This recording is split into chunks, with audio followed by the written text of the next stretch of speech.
అందరికీ నమస్కారం. Welcome to wish talks media. ఈ రోజు హైదరాబాద్ లో కుషాయిగూడ్ లో నడి రోడ్డు మీద ఒక దారుణ హత్య జరిగింది. మన హైదరాబాద్ లోనే మౌలాలి ఏరియాకి చెందినటువంటి శ్రీకాంత్ రెడ్డి రియల్ ఎస్టేట్ చేసే వ్యక్తి దగ్గర ఏంటంటే వేరే ఇద్దరు యూసఫ్ దండాటువంటి ఒక ఇద్దరు వ్యక్తులు ఉండే వాళ్ళు ఏంటంటే వాళ్ళని పిఏలా పెట్టుకోవడం జరిగింది. వాళ్ళ ప్రవర్తన లేకుండా వాళ్ళు చేసిన పనిలో సో తనకి కన్వీనియంట్ లేక తను ఏంటంటే వర్క్ నుంచి తీసేయడం జరిగింది. సో అప్పటి నుండి కక్ష పెంచుకొని తను ఎప్పుడు చంపుదామని చెప్పేసి ప్లాన్ వేసుకొని ఈ రోజు నడి రోడ్డు మీద కత్తితో చెవులలో, నోట్లో, కడుపులో ఎక్కడ పడితే అక్కడ ఏంటంటే కత్తితో విపరీతంగా కత్తిపోట్లతో చేసి ఆ యొక్క వ్యక్తిని శ్రీకాంత్ అనే వ్యక్తిని మర్డర్ చేయడం జరిగింది. ఆ మర్డర్ చేసిన ఇద్దరు వ్యక్తుల్లో దండాజ్ అనే వ్యక్తిని తప్పించుకోవడం జరిగింది. దాంతో యూసఫ్ అనే వ్యక్తిని అక్కడ ఉన్నటువంటి ప్రజలు పట్టుకోవడం జరిగింది. తను నడి రోడ్డు మీద కూర్చొని ఎంత నెగ్లిజెన్స్ గా, ఎంత పోలీస్ వాళ్ళ మీద ఎంత భయం లేకపోతే, జ్యుడిషియల్ సిస్టమ్ మీద ఎంత భయం లేకపోతే, రాజ్యాంగం మీద ఎంత మాత్రం గౌరవం లేకపోతే ఇటువంటి మాటలు మాట్లాడతారో ఒకసారి చూడండి తను ఏం మాట్లాడుతున్నాడో.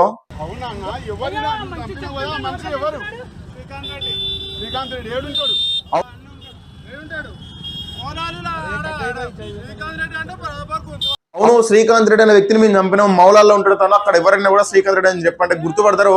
ఆ వ్యక్తిని మేము చంపినాము, ఒక్కనే కాదుగా నేను చంపింది, ఇద్దరం చంపినాము, ధనరాజ్ బార్పండి ఇక్కడ ఉన్నా అని చెప్పేసి మాట్లాడుతూ ఉన్నాడు. ఎదుటి వాళ్ళు ఎక్కడైతే మనకు అక్కడ ఉన్నాడు పబ్లిక్ కొందరు ఏంటంటే తను కట్టేయండి, చేతులు కట్టేయండి, పారిపోకుండా చేయండి అని చెప్పేసి మాట్లాడుతూ ఉంటే ఎంత ర్యూడ్గా మాట్లాడుతుంది చూడండి ఒకసారి. ఏంది నువ్వేంది, ఏంది బాగా మాట్లాడుతున్నావు ఏంది చూస్తా, నీ సంగతి చూస్తా అనే విధంగా ఎవరైతే అక్కడ పబ్లిక్ ఆపుతా ఉన్నారో వాళ్ళని కూడా బెదిరించే ప్రయత్నం చేస్తా ఉన్నాడు. నిజంగా అంత ధైర్యం ఎక్కడండి వాళ్ళకి? ఈ పోలీసు వాళ్ళు చేసేటువంటి నెగ్లిజెన్స్ వల్ల కాదు ఇంత ధైర్యం వచ్చేది. నడి రోడ్డు మీద ఒక వ్యక్తిని, సరే వాటర్ ఇట్ మేబీ లోపల ఇంటర్నల్ గా వాళ్ళకి ఎటువంటి క్లాసెస్ ఉన్నాయా, అమౌంట్ విషయం కావచ్చు, లేకుంటే ఏదైనా స్థలానికి సంబంధించిన విషయం కావచ్చు, రిమైనింగ్ ఏ విషయం ఏమైనా కావచ్చు, కాకపోతే ఏంటంటే ఒక వ్యక్తిని నడి రోడ్డు మీద నరికి చంపి అంత ధైర్యంగా మాట్లాడుతానని చెప్పేసి ఆ ధైర్యం వాళ్ళకి ఎవరు ఇస్తా ఉన్నారు? ఆ ధైర్యం ఇచ్చిన వారికి, ఇలా మాట్లాడే వారికి ప్రతి ఒక్కరు కూడా నడి రోడ్డు మీద ఎన్కౌంటర్ వేసి పడేయాలి. అప్పుడు మాత్రమే నెక్స్ట్ ఇటువంటి మర్డర్ కేసులు చేయాలని చెప్పేసి అన్నా, లేకుంటే ఇటువంటి ఏమన్నా విచక్షణ రహితంగా ఇటువంటి హత్యలకు పాల్పడాలని చెప్పేసి అంటే ఒక్కొక్కరికి ఉచ్చపడిపోయే విధంగా యొక్క శిక్షలు ఉన్నప్పుడు మాత్రమే ఇటువంటి యొక్క హత్యలను అడ్డుకునేటువంటి అవకాశాలు ఎంతైనా మనకు ఉంటాయి. ఇంత దారుణంగా మాట్లాడుతున్నారు.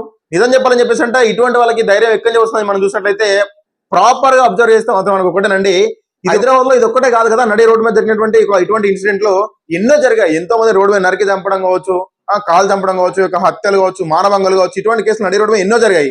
వాళ్ళందరికీ ఎటువంటి పనిష్మెంట్ చేశారు మీరు? ఈ పోలీస్ వ్యవస్థ కావచ్చు, జ్యుడిషియల్ సిస్టమ్ కావచ్చు, మన యొక్క భారత రాజ్యాంగం కావచ్చు, అటువంటి వాళ్ళకి ఎటువంటి పనిష్మెంట్ చేశారు మీరు?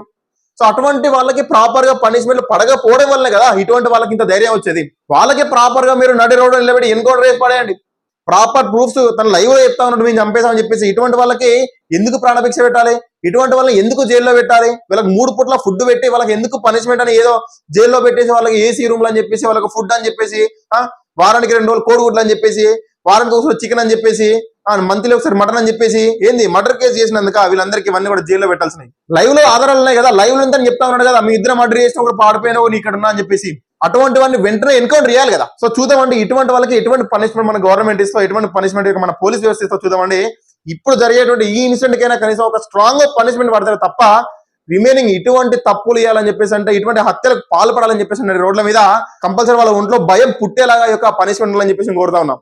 ఇంతకుముందు ఎన్నో కేసులు జరిగాయి కదా, ఆ కేసుల మీద ప్రాపర్ గా మీరు పనిష్మెంట్ తీసుకపోవడం వల్ల ఇటువంటి వాళ్ళకి ఇంత ధైర్యం వస్తా ఉంది. ఏముంది, మా అయితే స్టేషన్ తీసుకెళ్తారు, కూర్చొని పెడతారు, దెబ్బలు కొడతారు కావచ్చు, 4 దెబ్బలు కొట్టిన తర్వాత మళ్ళీ బయటకు వస్తాం కదా, బెయిల్ వస్తుంది కదా. జైల్లో ఉన్నా కూడా ఫుడ్ లేకుండా ఉంటున్నారా, బెడ్ లేకుండా ఉంటున్నారా? టైంకు ఫుడ్ ఉంటుంది, టైంకు బెడ్ ఉంటుంది, లోకల్లో వాళ్ళు వర్క్ చేసుకుంటూ ఉన్నారు. వాళ్ళకు కూడా లోపల పనిచేసినందుకు కూడా వాళ్ళకి కొంత డబ్బులు ఇస్తూ ఉంటారు. ఈ విధంగా వాళ్ళు ఏంటంటే ఒక పువ్వులలో పెట్టుకొని జైల్లో మీరు కూర్చోబెట్టుకోండి, బెయిల్ వచ్చేదాకా వాళ్ళకి ఏంటంటే వాళ్ళకి టైంకు ఫుడ్ పెట్టుకుంటా, వారానికి ఒకసారి గుడ్డు పెట్టుకుంటా, చికెన్ పెట్టుకుంటా, నెలకోసారి మటన్ పెట్టుకుంటా మీరు మేపుతా ఉంటే అది పనిష్మెంట్ ఎలా అవుతుంది? నేను అనేది అన్నిటికీ ఇటువంటి శిక్షలు ఉండాలని నేను చెప్పట్లేదు. ఎవరైతే ఇటువంటి ప్రాణహత్యకు సంబంధించినటువంటి యొక్క మానభంగాలు కావచ్చు, రేపులు కావచ్చు, యొక్క హత్యలు కావచ్చు, మర్డర్ కేసులు కావచ్చు, అటెంప్ట్ మర్డర్ కావచ్చు, ఈ థ్రెటన్ కావచ్చు, ఎవరైతే భయపెట్టాలని ట్రై చేస్తూ ఉంటారో సివిల్ కేసు కావచ్చు, అది లేకుంటే క్రిమినల్ కేసు కావచ్చు, ఇలా ఈ విధంగా ట్రై చేసే వాళ్ళందరూ కూడా స్ట్రాంగ్ ఒక గట్టి పనిష్మెంట్ ఉన్నప్పుడే కదా నెక్స్ట్ జనరేషన్ లో కావచ్చు, నెక్స్ట్ వాళ్ళు ఎవరైనా ఇటువంటి తప్పు చేయాలంటే భయపడేది. 3 పూట్ల వాళ్ళకి మటన్ పెట్టుకుని, చికెన్ పెట్టుకుని పెంచిన తర్వాత ఎందుకు భయపడతారండి? నిజంగా రోజు రోజుకి పోతా ఉంటే హైదరాబాద్ మరో బీహార్ లాగా తయారలా ఉంది, మరో యూపీ లాగా తయారలా ఉంది. దీనికి ఎవరి కారణం? వీటిని ఎవరు అరికట్టాలి? ప్రాపర్ గా పనిష్మెంట్ లేక కదా. హైదరాబాద్ అని చెప్పేసి అంటే ఎంత చిల్లరగా తయారు చేస్తుందని చెప్పేసి అంటే, హైదరాబాద్ అనేది ఒకప్పుడు భాగ్యనగరం. హైదరాబాద్ లో మనకు చార్మినార్ ఉంది, ట్యాంక్ బండ్ ఉంది, ఎంతో మంది ఉద్యమకారులను పెంచి పోషించినటువంటి ఒక నగరం మన హైదరాబాద్ అనేది. ఎంతో గొప్ప పేరునటువంటి హైదరాబాద్ నగరాన్ని ఏదో మోడల్, హైదరాబాద్ మోడల్ అని చెప్పేసి ఇటు దిక్కు షర్టు, దిక్కు హ్యాండ్స్ ఉండవు, హాఫ్ హ్యాండ్స్ హాఫ్ షర్ట్ వేసుకొని వస్తారు, షర్ట్ మీద బనీన్ వేసుకుంటారు, ప్యాంట్ మీద డ్రైయర్ వేసుకుంటారు, మోడల్ బోల్తే అంటారు. ఇవన్నీ కూడా పబ్లిక్ పోలీసు వాళ్ళు చూడట్లేదా? సో వీటి మీద యాక్షన్ తీసుకోరా? ఇక్కడ బేసిక్ ఇవన్నీ మూలాలు ఇవే కదండి. ఈ మూలాల నుంచే కదా ఆ విధంగా వాళ్ళు తయారయ్యేది, ఆ విధంగా వాళ్ళు ధైర్యం వచ్చేది. రీసెంట్ గా ఒక వీడియో చూడడం జరిగింది. ఆ వీడియోలో ఒక అబ్బాయి ఏంటంటే వెనకాల కత్తి పెట్టుకున్నాడు. పోలీసులు పట్టుకుంటే అరే భయ్ వదిలేరే భయ్ అని చెప్పండి పోలీసు వాళ్ళని. ఒక 18 సంవత్సరాల యువకునికి కత్తి పెట్టుకుని తిరిగిన ధైర్యం ఎవరిస్తున్నారు? పోలీస్ వ్యవస్థ మీద భయం లేక కాదు, ఇక్కడ ప్రాపర్ గా చట్టాలు లేక. ఫస్ట్ ఆఫ్ ఆల్ చట్టాలను మారవండి, వాళ్ళకి ఎటువంటి పనిష్మెంట్ లేవాలి, అటువంటి పనిష్మెంట్ లేవండి. వెనకాల కత్తి పెట్టుకుని తిరుగుతా ఉన్నారు, రేపు పొద్దున వేరే వాళ్ళని చంపడని చెప్పి గ్యారంటీ ఏమున్నది? రీసెంట్ గా ఇంకో ఆడియో కూడా వినడం జరిగింది. ఏదో ఇద్దరు వ్యక్తుల మధ్య గొడవ, చంపేస్తా అని చెప్పేసి లైవ్ లో వార్నింగ్ ఇస్తా ఉన్నాడు, నీ ఆడికి వచ్చినా ఈడికి వచ్చినా దొరకట్లే అని చెప్పేసి. సో అటువంటి కేసుల మీద మీరు ఏం చేశారు? ఇవన్నీ ప్రూఫ్స్ ఉన్నాయి కదా మీ దగ్గర. ఆ ప్రాపర్ ప్రూఫ్స్ అనేది సోషల్ మీడియాలో, న్యూస్లలో, ఎక్కడ యూట్యూబ్ ఛానల్లో, ఇన్స్టాగ్రామ్లలో ఎక్కడ మీకు అన్ని ప్రూఫ్స్ లభించినప్పుడు వాళ్ళకి స్ట్రాంగ్ గా పనిష్మెంట్ ఇచ్చి వాళ్ళని ఏ విధంగా పనిష్ చేస్తారని చెప్పేసి పబ్లిక్ ఎక్స్ప్లెయిన్ చేయండి. నెక్స్ట్ ఇటువంటి పని చేయాలని చెప్పేసి అంటే, ఇటువంటి తప్పులు చేయాలని చెప్పేసి అంటే పబ్లిక్ భయపడాలి. ఎవరైనా కూడా ఏం పనిష్మెంట్ చేస్తా ఉన్నారు మీరు? ఇంకా ఎంతమంది హత్యలు చూడాల్సి వస్తుంది హైదరాబాద్ లో? నిజంగా ఇటువంటి వాళ్ళకి ప్రాపర్ గా ఎన్కౌంటర్ చేయాలండి. ఖచ్చితంగా చంపేసిన వాళ్ళని చంపేయాలి. అంత ధైర్యంగానంటే రోడ్డు మీదకి వచ్చి చంపేస్తామని చెప్పేసి అంటే వాళ్ళకి ఎంత ధైర్యం ఉండాలి?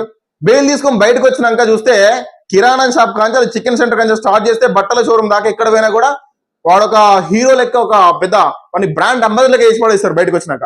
వానికి ఏదో రెస్పెక్ట్ ఇచ్చి కాదు అక్కడ, వాడిని చూసి పబ్లిక్ భయపడి వానికి ఏంటంటే అన్న ఏం కావాలి మీకు చెప్పండి అని చెప్పేసి వాళ్ళు రెస్పెక్ట్ ఇస్తా ఉంటారు. ఈ విధంగా వాళ్ళు మాట్లాడితే, ఈ విధంగా వాళ్ళు మారితే నెక్స్ట్ వాళ్ళని చూసేటువంటి వ్యక్తులు, చుట్టుపక్కల వ్యక్తులు ఆ విధంగా తయారు కారా?